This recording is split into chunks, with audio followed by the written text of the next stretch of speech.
What is up, everybody? We are here for the Week 3 Team Builder of APA Low Tier. We are going against Brownie and his Atlanta Azuma Rules. Very big matchup here. I don't know his record. I think he has not played his Week 2 game yet, so I think was 0-1 or 1-0. We are currently 2-0, starting off the season really, really hot. Recently, in the last three APA leagues we have been in for Indigo last two seasons, we started roughly like a 2 or 3-0 streak, and then we hit a hiccup. We get another one or two wins, hiccup, one or two wins, hiccup, and then just go from there. So we've been having some great success in APA, and we have been doing it really good. In the week one game, we played it perfectly well to key. Week two, we pretty much just like dominated that game, and we played perfectly well. And I've just been playing so amazing, Len. I'm just so impressed with myself. And I think that's one thing that you guys gotta do with yourselves sometimes is to really acknowledge how great you have been doing in something that you felt like you weren't gonna be so confident in. Like my confidence is going through a high right now. Like we had some really good games where I felt like we could have lost and I just wanted to win and play and everything like that. And I've been really proud of myself that I've been pushing myself and really have been just doing so good, man. I'm really just that proud of myself, man. That's just so awesome. So yeah, enough talking for the praise and everything like that. We gotta get into the battle here. But with that being said, like I said, let's break down Brownie's team here real quick. But before we break down his team, leave a like if you haven't already. Subscribe if you are new. Join the Phil Shocker crew today because you'll be feeling with the king of the crew. And with that being said, let's go in this matchup. He's got Helios, Moltres, Sandaconda, Almost Star, Miss Magius, Alchemy, Prinplup, Ferroseed, Sigalith, Pangoro, and Leafeon. He's got a few Violate Mons this week, so he has some general fun stuff that I would have loved to draft, but didn't have the points or really the effort to go and make the efforts to. I think I would have had Sandaconda, but I got rid of it for being a better ground type. What's my ground type? Doug Trio, that's what I got. No, I saved myself for Doug Trio. That's what I did. Never mind. That came out wrong. I didn't mean it like that. So don't take that out of context. But basically, let's break down his team. I don't think Leafeon comes at all. Leafeon just do nothing for him this matchup. Pangoro, in my honest opinion, I think has to be choiced in some fashion. I really can't see Pangoro doing anything in this matchup, to be honest. Sigilyph, I don't think is the premier flying type he needs to bring this matchup, just because I don't think Sigilyph matches up all that well against my team. Like again, I've got steel types. He does have the coverage, but I have an ice type. Again, some with the coverage, but I have an electric type that just walls it. I have a water bug type that can just do a lot of damage to it. I have a fire type, which if it's choice with that, we got set up with Trick Room. I just really think there's a lot of things that make my team really pressure Sigalith more than anything else. But Pharisee could potentially be something we have really kind of little checks to Pharisee. Pharisee's really just annoying versus us. As you can see, we're not bringing any hazard removal this week, so definitely going to be on us to really keep an eye on those hazards and to kind of keep it going with there. Print could definitely be something as a potential hazard remover and also just really annoying bulky water type.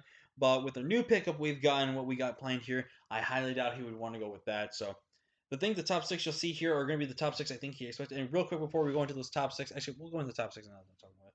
But Helios is a massive problem versus our team. Its dual stab hits really hard and definitely expected to run Surf or my Dugtree. And then it's either going to run, I feel like, a fourth coverage move with either Focus Blast or Volt Switch, something like that. But definitely expect Hyper Voice, Thunderbolt, Surf, and for the last move, it could be Signal Beam because of a certain transaction we made. But ultimately, I just didn't really think Helios is a massive problem. I do expect either a Specs or Scarp Helios set because Helios can be a bit of a problem versus us. And definitely speed tier wise, I think Moltres is a phenomenal bring versus our team.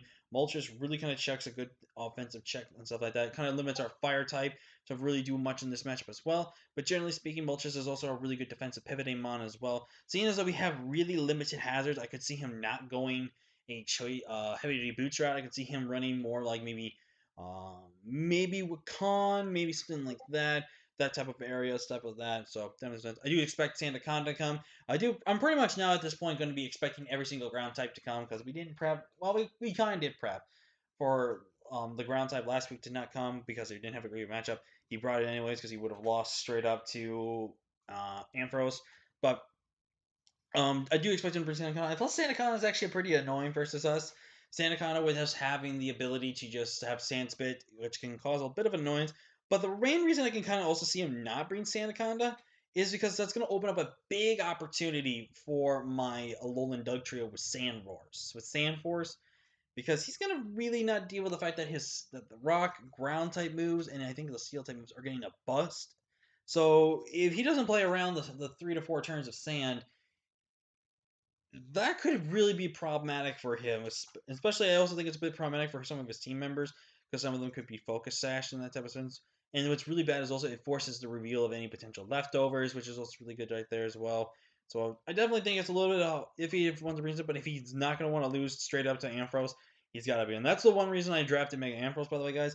That ground typing is forced on prep, and then they have to go against my water type, which can take on the ground types. They're like water ground, or they're water bug, like Arachninid, or any kind of water combination like that, and the grass typing that we have. So again, it kind of forces a little bit of prep for me to bring my water type and my grass type a little bit, or vice versa in kind of 1v1 situations. But again, I can just beat ground types relatively easily, just weakening them down and Dragon Pulsing them. So that's really, really good.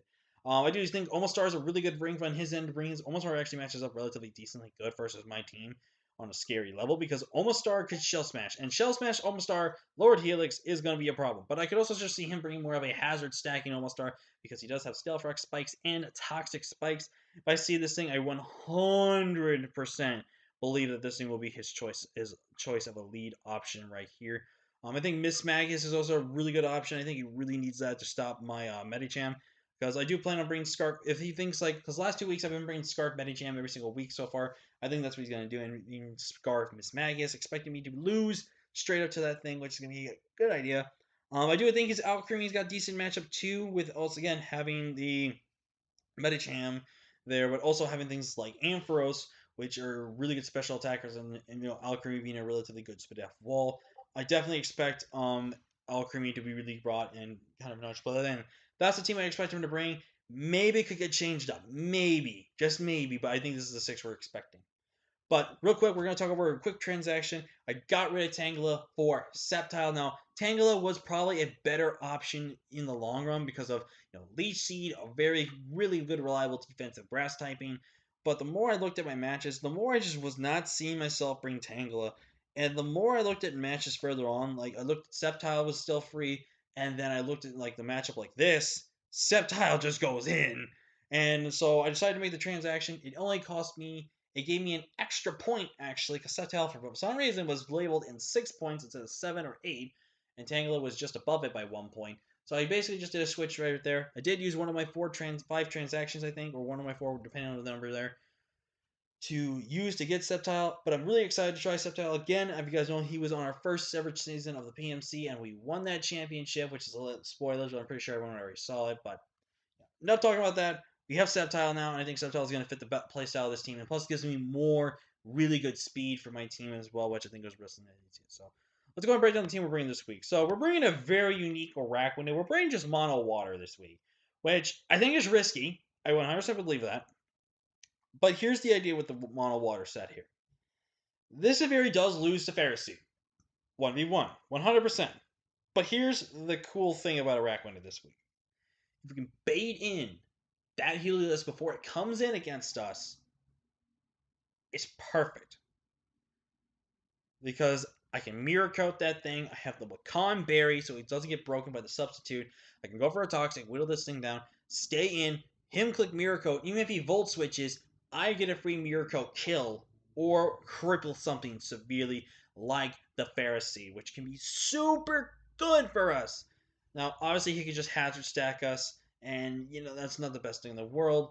And arguably, you can think, okay, get rid of Leech Slide. Leech Slide's not going to be all that good. I mean, get rid of Toxic's not going to be all that good. I generally think Toxic's really good because I don't know if he's going to be a cleric on anything of his team. And I feel like having Toxic can be good. I mean, honestly, Toxic. Sorry, something was going in my throat right there. Toxic's not that as good, but I honestly think it's actually pretty. Oh my god. Something is just like getting into my throat or something, man. Oh my god. But it can just be one of those things. But I think Arachnid Hunter here can be really good. We're bringing Hunter back as well, so I really expect Hunter to do big things for us. Up next, we have Shepard here, who's been good old reliable for us this season. Getting at least 1 KO or 2, which is nice. Running max HP, 96 special attack, 12 in the Spadef, and 148 speed.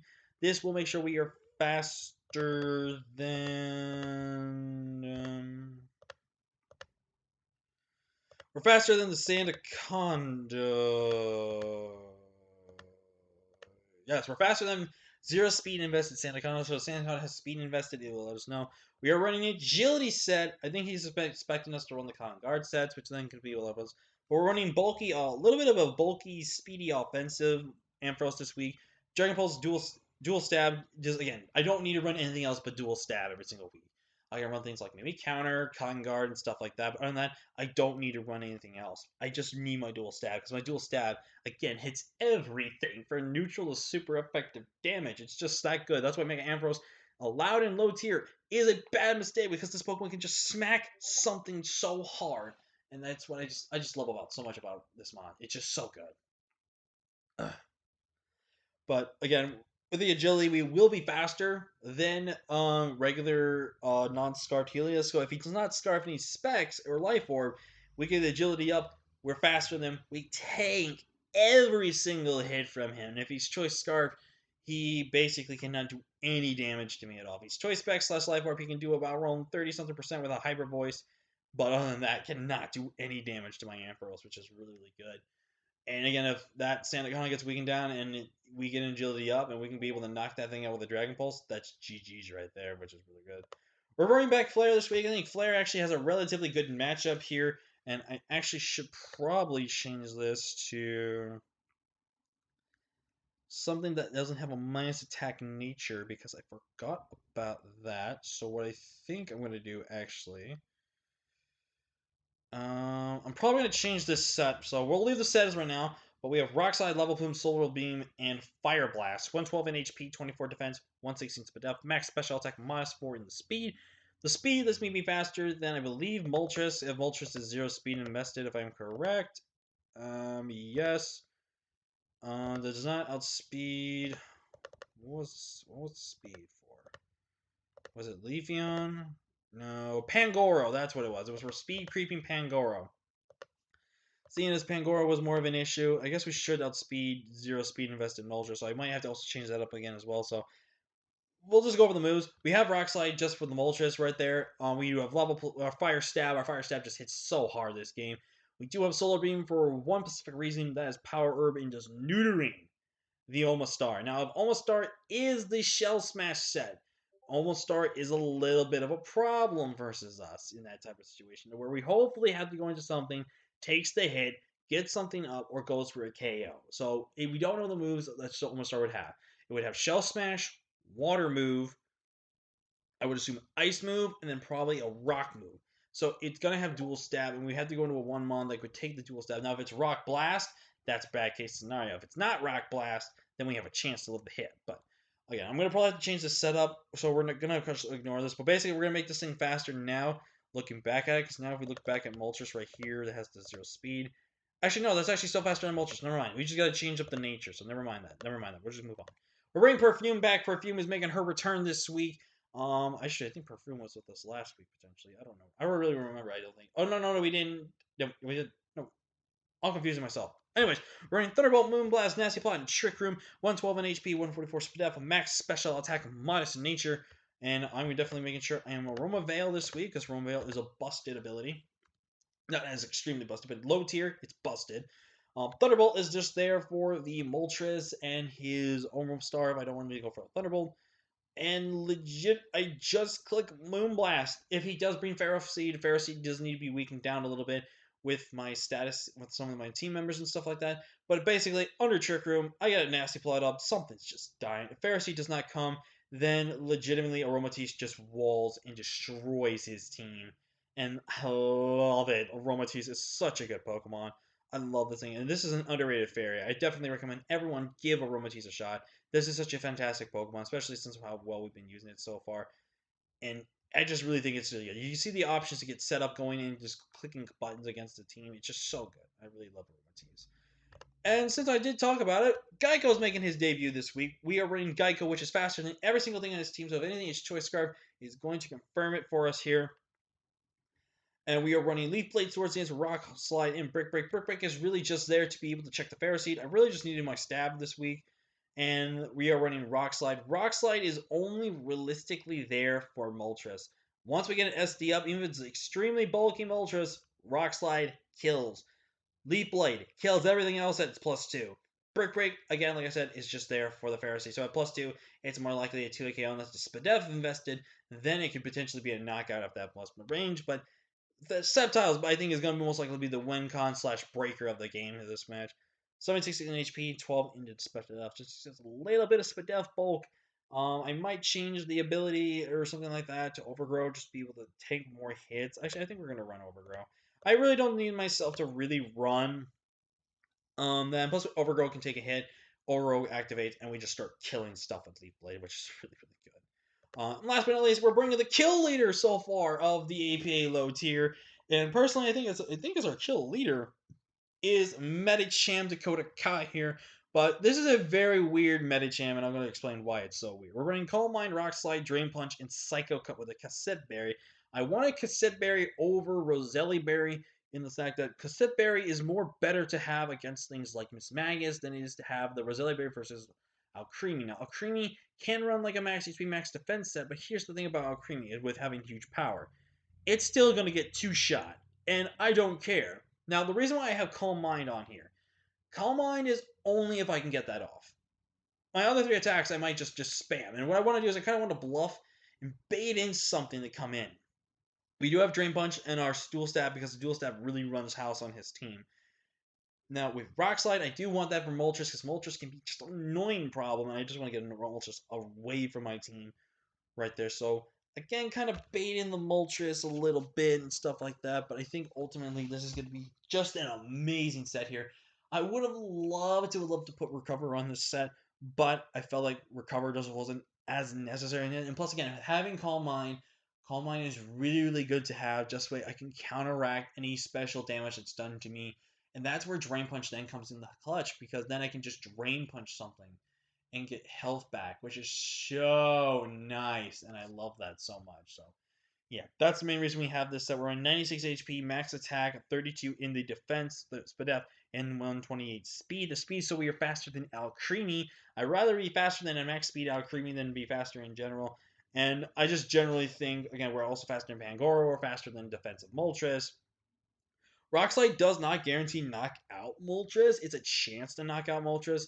But if we get a Calm Mind up and then we go for Rock Slide, we live any one hit from Moltres. And if we get the flinch or the max roll, it just dies. So really feeling good with Medicham, with regular Medicham this week. And I just feel really good about the team in general. I think we have a really good, strong chance of winning and can keep an eye on the undefeated season so far. But that's going to be it for me, guys. If you like, haven't already, subscribe. If you are new, join the Phil Shocker crew today. Until next time, guys, I'm Phil Shocker, and then I say, I'll see you guys later. Peace.